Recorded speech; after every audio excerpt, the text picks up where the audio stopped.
This is Woodside Cutoff. Remember Woodside Cutoff? I certainly do. That's the way back to Hamilton. We follow that direction. We go up to Victor, Stevensville, and eventually Missoula.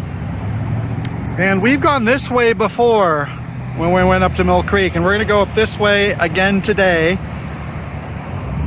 up into those hills. So let's see where we're going. This is Dutch Hill Road, or this was Dutch Hill Road. It goes down from here.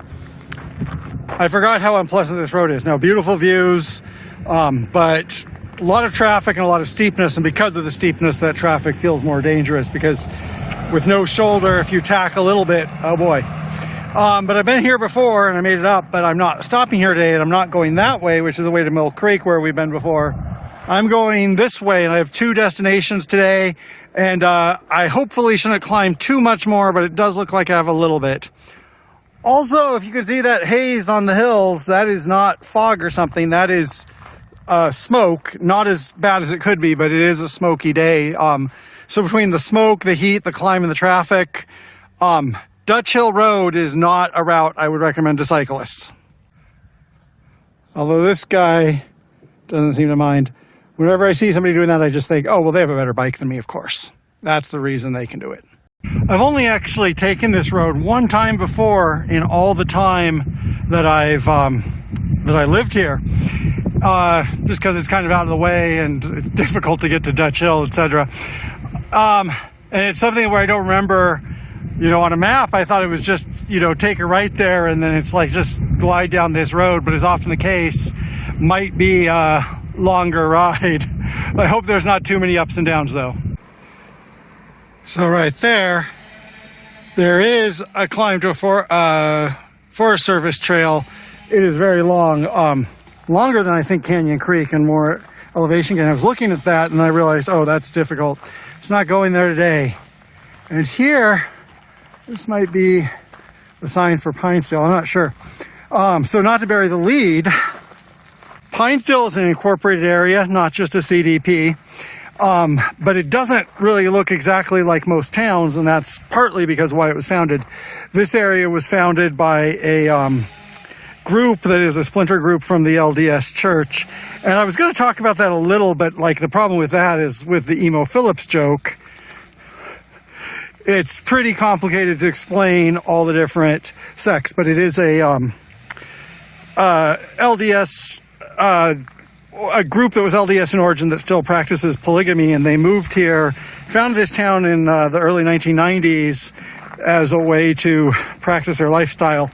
And I'm not going to say a lot about that because that is beyond the scope of the video, but I am going to show the town. And look, we do have a bike path / sidewalk, and that changes my opinion 50% for the better. And I think there is some type of actual town center this way. I know there was a store and a post office, so that's what I'm looking for.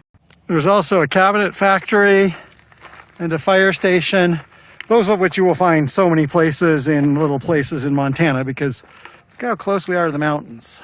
Fire's going to be a problem here.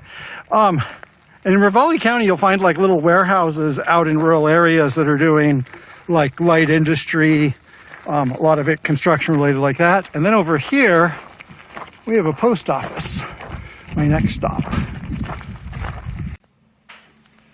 So this is the inside of the post office, and I believe, I looked through that slot, and I'll check this out, the service counter is actually a drive-through. It's cool in here though.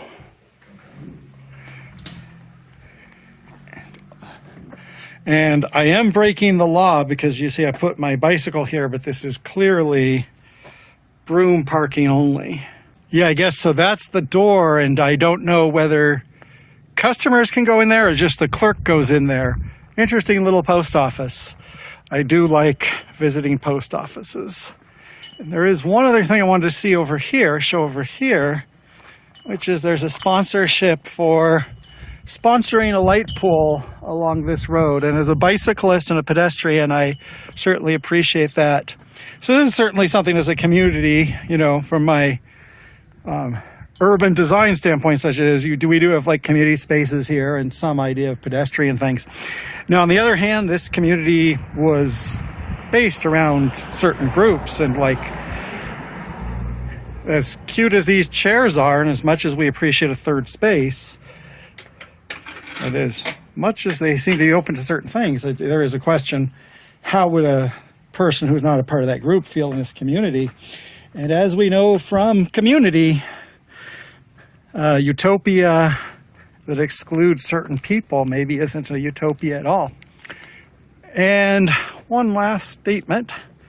There it says Town Hall. So this is an incorporated place, and there is a town hall.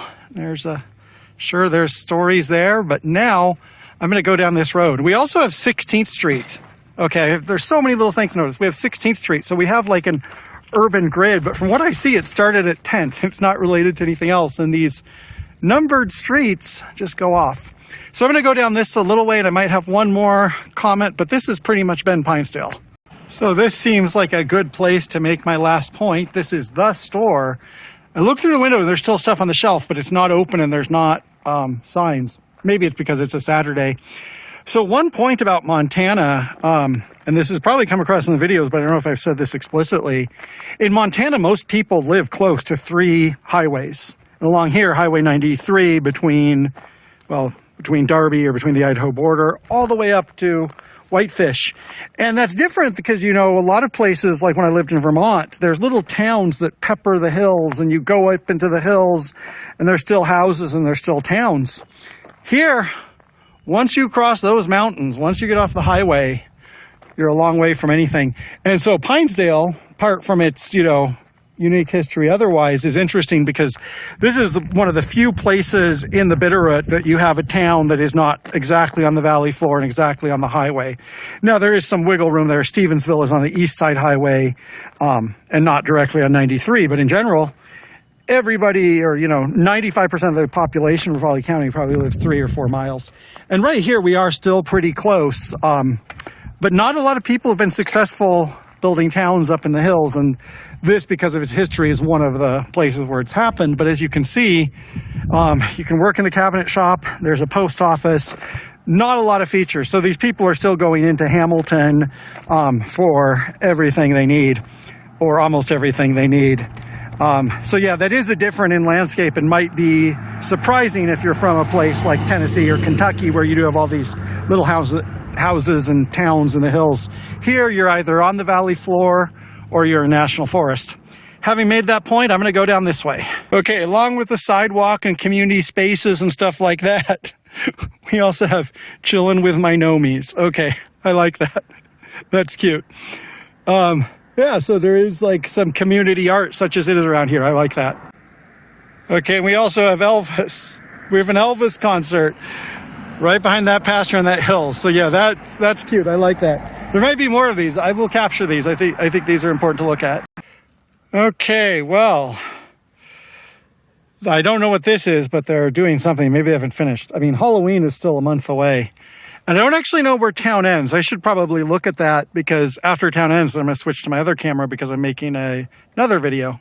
So that's 27th Street, and I don't actually know where the town ends. And we still have this sidewalk under construction here, but I think I've shown what the town is like. I want to do this because on the valley floor, in Raleigh County, I've gotten everything between Darby and Stevensville, and someday I might go up to Connor, maybe Sula, or north to Florence and Lolo, but I want to get one more town, and this town is a little bit different, so it shows you more of the diversity of towns around here, and hopefully that was interesting.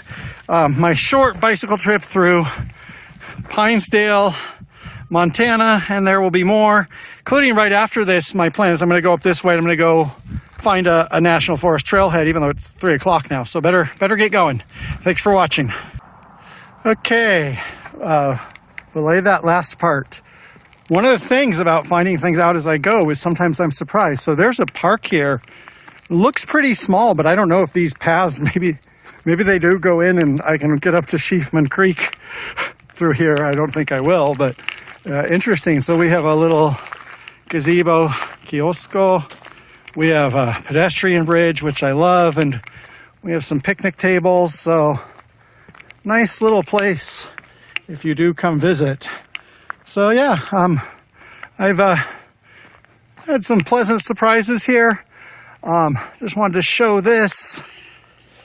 before I turn around, and I still am planning on going on my longer trip. So this is where the video ends unless I find another surprise.